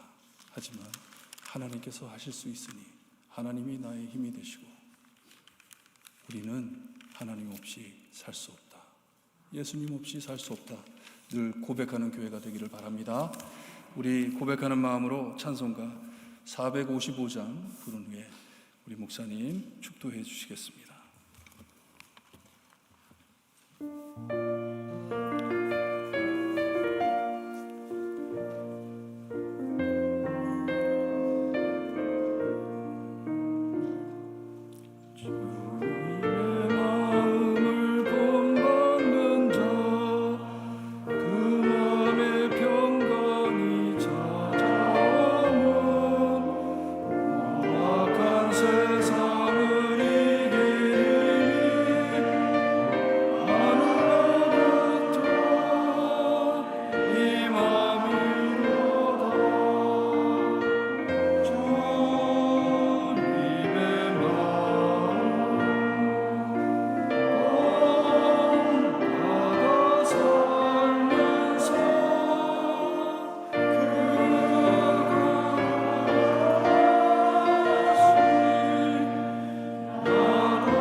귀한 말씀 듣는 기회 3번밖에 안 남았습니다. 내일 아침 새벽 6시 그리고 내일 저녁 8시 주일 아침 10시 잊지 마시고 기도하시면서 준비하시길 바랍니다.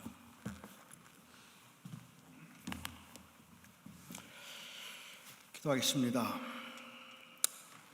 사랑하는 아버지 하나님, 우리가 이 자리에 있음이 주님의 은혜입니다.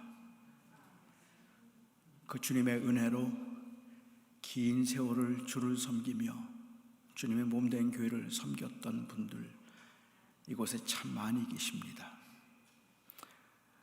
세상 사람들이 보기에는 다 지쳐 보여도 그 안에 있는 그 열정은 마치 청년의 독수리의 기상함과 같이 여전히 그 은혜에 대한 앙모함이 있습니다. 사랑하는 나의 아버지 하나님, 그렇게 주의 은혜를 사모하며 그리고 주님과 동행하며 살기를 원하고 그 주님과 동행함이 곧 울며 뿌리는 씨가 되기를 바라는 간절한 마음으로 오늘도 주님 앞에 나와 하나님의 말씀을 듣고 예배하며 온라인으로 또 예배하고 있는 모든 이 교회에 속한 거룩한 주의 백성들 머리 위에 우리의 주인이시고 생명이시며 선한 목자 되시고 양이 되시며 빛이 되시는 우리 주 예수 그리스도의 무한하신 은혜와 세상의 그 어떤 것도 아닌 아들을 통하여 사랑을 확증하신 하나님의 극진하신 사랑하심과 우리는 할 수 없지만 기어코 이 구원을 이루실 구원의 보증과 인치심이 되신 성령의 교통하심이 영원까지 함께 하시기를 간절히 축원하옵나이다. 아멘.